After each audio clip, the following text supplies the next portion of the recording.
Ameerpet hitech city Miyapur Nagole మార్గంలో metro సర్వీసులకు అంతరాయం ఏర్పడింది. సాంకేతిక లోపం కారణంగా ఈ మార్గంలో మెట్రో సర్వీసులు నిలిచిపోయాయి. అమీర్పేట్ నుంచి హైటెక్ సిటీ, నాగోల్ నుంచి సికింద్రాబాద్, మియాపూర్ నుంచి అమీర్పేట మధ్య రైళ్ల రాకపోకలు నిలిచిపోయాయి. పునరుద్ధరణకు గంట సమయం పట్టడంతో ఉదయం ఆఫీసులకు వెళ్లేందుకు మెట్రో స్టేషన్లకు చేరుకున్న ప్రయాణికులు సర్వీసులు నిలిచిపోవడంతో ఇబ్బందులకు గురయ్యారు. ఎల్బీ నగర్ నుంచి మియాపూర్, నాగోల్, అమీర్పేట్ హైటెక్ సిటీ మార్గంలో ఉదయం పూట ప్రయాణికులతో మెట్రో స్టేషన్లలో విపరీతమైన రద్దీ నెలకొంటుంది.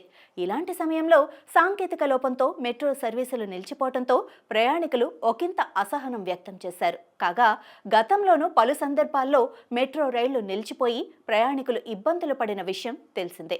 ప్రతి 3 నెలలకు ఒకసారి మెట్రో సేవల్లో అంతరాయం ఏర్పడుతూనే ఉండగా కొద్ది నిమిషాల్లోనే సమస్య పరిష్కారమయ్యేది. కానీ ఇప్పుడు 2 గంటలైనా సమస్య కొలిక్కి రాకపోవడంతో ఈ మార్గంలో రైళ్ల రాకపోకల్లో జాప్యం చోటు చేసుకుంది.